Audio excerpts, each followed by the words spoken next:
The job posting said $50,000 for 3 weeks of work. $50,000 to map caves in a region of West Virginia that, according to Dr. Maren Cole, hadn't been properly surveyed since the 1930s. My name is Cason Burke, and I was broke enough to answer an ad that smelled like trouble. The pay was too good, the details too vague, and the organizer kept using words like unprecedented and historic in ways that felt less like enthusiasm and more like persuasion. I'd been a surveyor for 12 years before my marriage fell apart and my career followed, my hands steady on instruments in the wilderness when they shook at home, my mind clear about boundaries and measurements when everything else in my life had blurred into gray. This was supposed to be a fresh start, a return to the mountains I understood better than I understood people, the honest weight of rock and root beneath my boots when everything above felt unstable. The team gathered at a trailhead that didn't appear on modern maps, a dirt parking area beside a creek so clear it looked fake, surrounded by hills that seemed to lean inward like they were sharing secrets, the laurel so thick and unbroken that sunlight barely touched the ground. There were 5 of us. Maren, who spoke about geological formations like they were personal friends, her hands tracing invisible strata in the air as if she could feel the pressure of epochs.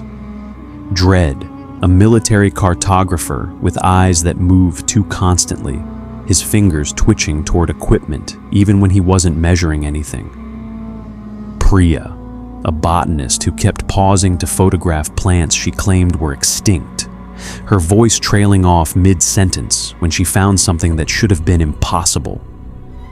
Jonas, a young climber chasing fame on social media, his smile too wide and his questions too casual. And me, the guy who wanted to believe that $50,000 could fix a life that kept slipping sideways, who wanted to believe in simple things like paychecks and completing the task, and the possibility of starting over in a place where the air tasted like rain and pine and something older underneath. The first night, camped in a hollow where the creek made a sound like someone breathing, I noticed the cave entrance Maren wanted us to map. It sat at the base of a cliff face, shadowed by overhangs that kept it hidden even in daylight. A darkness so absolute it seemed to pull at the edges of our flashlight beams like something hungry. But the shadows seemed wrong, too deep, too absolute, as if the darkness there had weight and intention, as if the mountain was choosing to hide this opening from the casual observer. Jonas made a joke about the cave looking like a mouth, and nobody laughed, not because it was funny, but because we'd all seen tooth-like stalactites in the entrance, and none of us wanted to examine why our minds had offered that comparison without prompting. That night, I dreamed of a voice coming from underground, speaking words I almost recognized, syllables that felt familiar in my jaw, even as they slid past my understanding. And when I woke, my pillow was damp with sweat, or tears, or something thinner and colder that I didn't want to identify. My nose was bleeding, a slow trickle I stopped with tissues I packed away without mentioning it to the others. Another detail I filed in the growing folder of things I'd tell myself were normal. I told myself it was the altitude, even though we weren't high enough for that to matter. I told myself a lot of things that week, right up until the moment I stopped being able to lie to myself, until the space between my thoughts became too thin to ignore, until I started hearing the mountain breathe. By the 3rd day, we had descended into the cave system, and the rules of the surface world had started to thin. The darkness here didn't behave the way darkness should. It didn't fade gradually as our eyes adjusted, but instead seemed to recede in layers, revealing more darkness beneath, as if the cave stored shadow, like other places stored water, and we were draining an aquifer that would never refill. Priya found plants growing in absolute darkness, pale, almost translucent, their leaves soft as skin and their roots spreading across stone in patterns too regular for accident, responding to our flashlight beams like they were startled, contracting slightly when we got too close, expanding when we retreated. Just as the underground had contracted when we first entered, pressing in, testing, learning the shape of our group. When she touched one, it contracted away from her fingers, and she swore it pulsed with something like a heartbeat, her voice dropping into registers that suggested she'd stopped believing in her own sanity somewhere between that morning and this moment. Jonas had gone first into a narrow passage and came back an hour later, speaking in a voice that wasn't his. His posture changed, his accent altered, the words emerging from a throat that seemed to have forgotten how to shape modern consonants. "The mountain remembers," he said, and his accent was something from a century ago, words shaped by a mouth that had never learned modern pronunciation, syllables that landed heavy as stones. "The mountain remembers everything it swallows, every step, every breath, every thought that passes through you like light through water." Dread had to physically shake him before Jonas snapped back to himself, confused and angry and terrified in equal measure, rubbing his arms where Dread's fingers had gripped too tight. I watched the others pretend this was normal, pretend we'd just witnessed a trick of acoustics and psychology.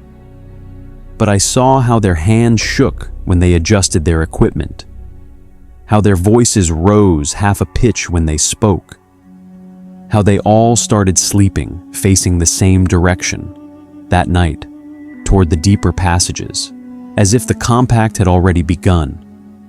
That night, deep in a chamber, so large our lights couldn't find the ceiling, we found the first marking.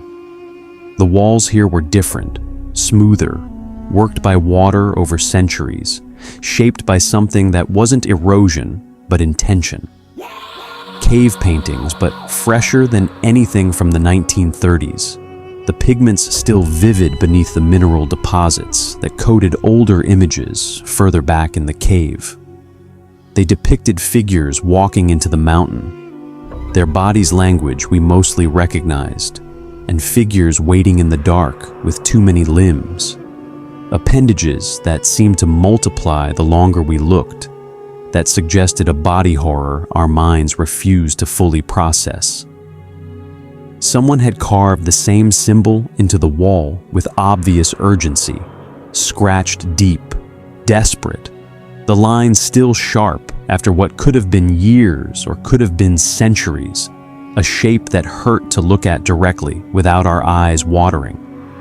Whatever it was, it meant something urgent enough that someone had tried to warn us with the only medium they had. Maren recognized it from her sister's journals. "It's a marker," she said, her voice flat. "It means tribute. It means prepared. It means you were chosen before you knew there was a choice." The descent continued because Maren insisted it had to, because she was looking for something specific that she finally admitted to on the 5th day. We'd stopped trusting her judgment by then, stopped trusting our own judgment, stopped trusting that any of us were still the people we'd been when we started this expedition.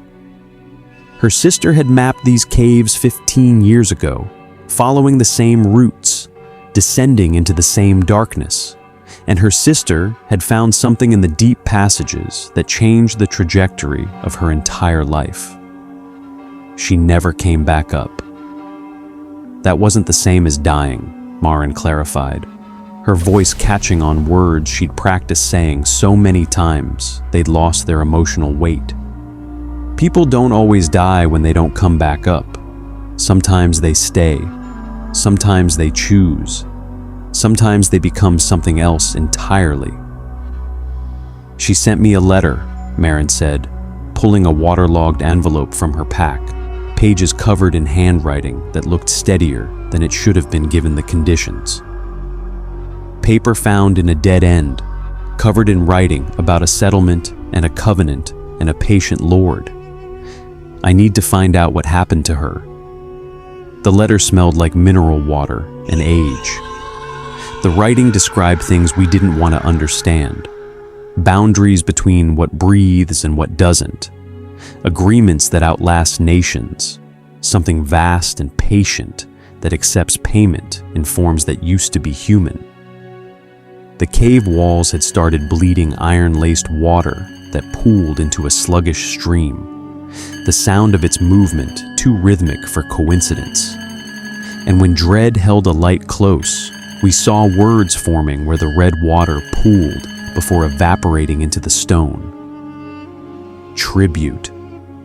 The word appeared again and again, always in the same crimson stain, always in passages we hadn't visited before, as if someone or something was writing ahead of us, preparing the route, marking where we'd been and where we were going. We hadn't seen anyone else. We hadn't seen any animals. But something was tracking us, and the message was consistent. Our presence here was not accidental. Our descent had been expected, and the mountain was keeping count of every step we took towards something it wanted us to reach. Dread, who had been silent for 2 days, finally spoke what we were all thinking, his voice barely above a whisper. We're being watched, not by something in this cave, by the cave itself. It's tracking us. The mineral deposits shifted slightly where he pointed, not falling, but moving aside, revealing older markings beneath, warnings in languages we couldn't read but somehow understood, suggestions carved by hands that had been down here long before we were born. Jonas laughed at that until he walked into a chamber and went silent, standing motionless before a wall that stopped all of us in our tracks. Jonas walked into the chamber and went silent, standing motionless where the darkness thickened into something almost solid, and when we caught up to him, we understood why he'd stopped. The chamber was covered in bones, not animal bones, those we'd expect, normal cave fauna living in the entrance zones, the ecology of darkness. Human bones arranged in geometric patterns that hurt to look at, forming shapes that seemed to exist in more dimensions than the cave should allow. Angles that pointed inward instead of outward. Fractal arrangements that our eyes kept trying to follow to their conclusions, but never quite arrived. Skulls faced the center of the arrangement, their empty sockets aimed at a point in the air where something should have been, but wasn't. Their positions suggesting ritual, suggesting purpose, suggesting sacrifice refined over generations into something that transcended the individual. At the center of the arrangement was a space, deliberately empty, the right size and shape for a person to kneel or lie or offer themselves to whatever the bones had been arranged to honor. Fresh scratches around the edge suggested recent addition to this collection. I realized, with the certainty that comes in nightmares, that the space had been filled recently. So recently that dust hadn't settled back into the groove, that maintenance had occurred within days or hours of our arrival. The mountain was keeping its collection current. The mountain knew we were coming, and the space was exactly our size. The underground settlement found us before we found it. We heard them first. Footsteps too soft for the stone they walked on. Whispers in a frequency below normal hearing that still somehow reached our ears as pressure, as warning, as opportunity to surrender gracefully before force made the choice for us.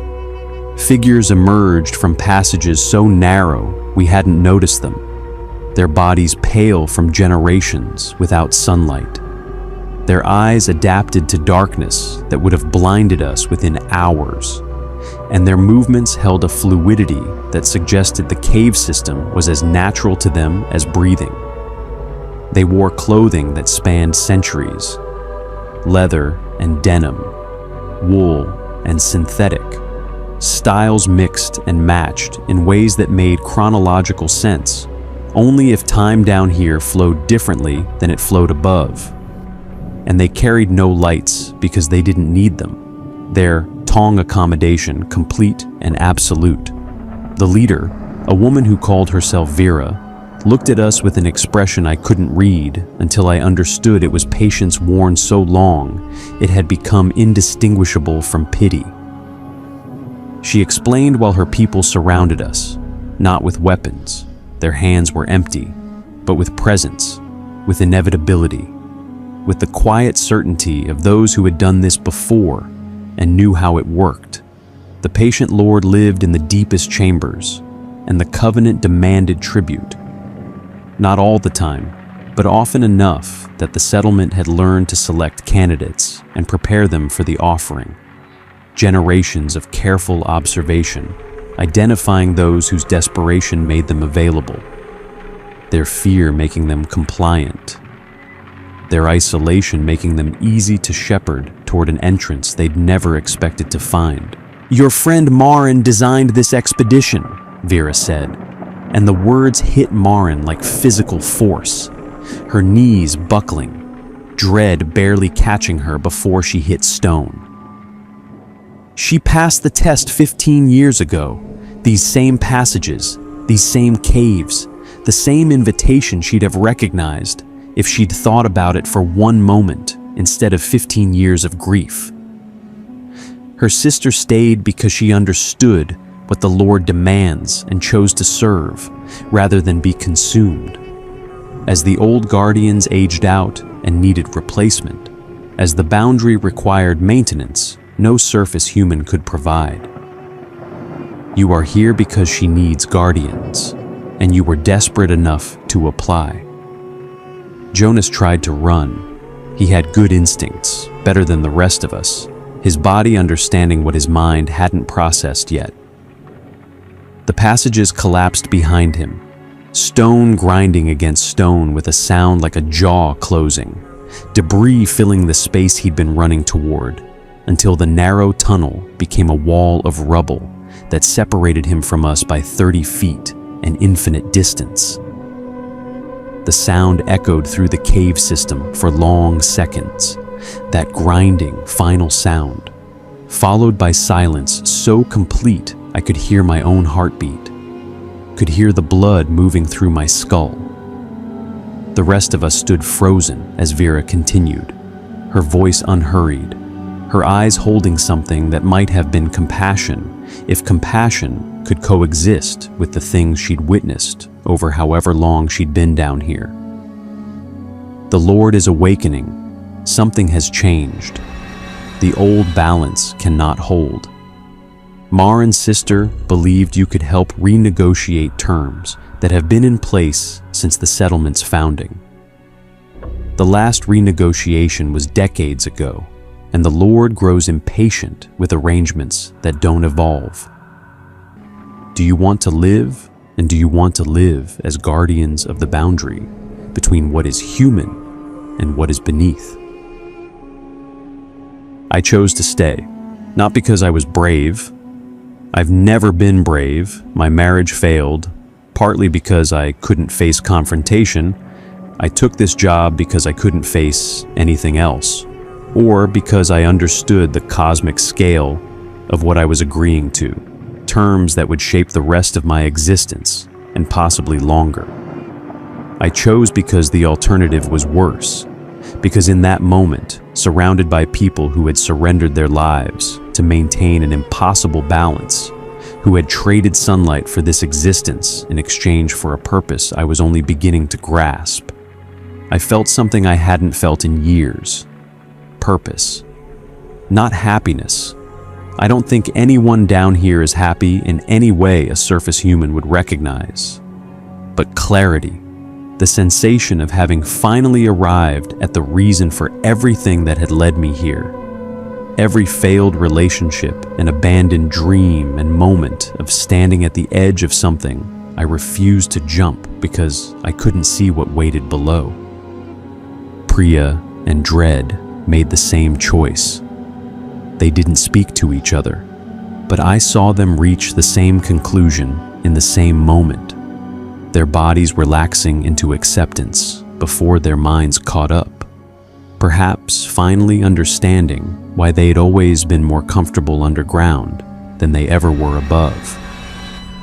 Maren disappeared into the deep passages without saying goodbye, seeking her sister, seeking answers we would never fully receive. Her last view of us three sitting together in the mineral darkness, creating a memory she could carry with her. A last image of what guardians looked like before they fully transform. Jonas was gone. Fed to the Lord, or fed to the mountain, or simply gone, which amounts to the same thing when you're underground and out of sight, when the darkness swallows you so completely that even memory stops working. I learned the ways of the settlement, the careful rituals of tribute and tribute avoidance, the language of the deep caves and the signs that warned of the Lord's attention, the subtle changes in stone pressure, the shift in air composition, the whisper beneath hearing that meant something was stirring in the deep chambers where even Vera's people rarely ventured. The surface world continued above us, oblivious, cities spinning in their usual patterns of ambition and distraction, and we kept it that way. Part of the covenant, part of the boundary, maintaining the fiction that the world was empty of the things that thrived in darkness. Sometimes I climb back to the entrance, to the ridge where the air smells like rain and pine instead of damp stone and ancient blood, and I stand there watching clouds move across peaks I once measured for a living, remembering what it felt like to be Cason Burke, surveyor, divorcee, man with problems he thought could be solved with enough money and enough distance from his own choices. The memory feels like a story someone told me once, about a person I almost knew, a life I almost lived, a future that dissolved the moment I descended into a darkness that wanted me specifically, that had been selecting for me since before I knew selection was possible. The Lord waits in the deep, patient as stone, aware of everything that moves through the mountain's body, attentive to every guardian who fails in their duties and every outsider who stumbles too close to the boundary. I guard the boundary. I keep the tribute flowing on schedule. I perform the maintenance that keeps the balance from tilting toward chaos. And I try not to think about what happens when the next renegotiation comes due, when the Lord decides the terms need updating, and whether by then there will be anything left of me that remembers how to be afraid.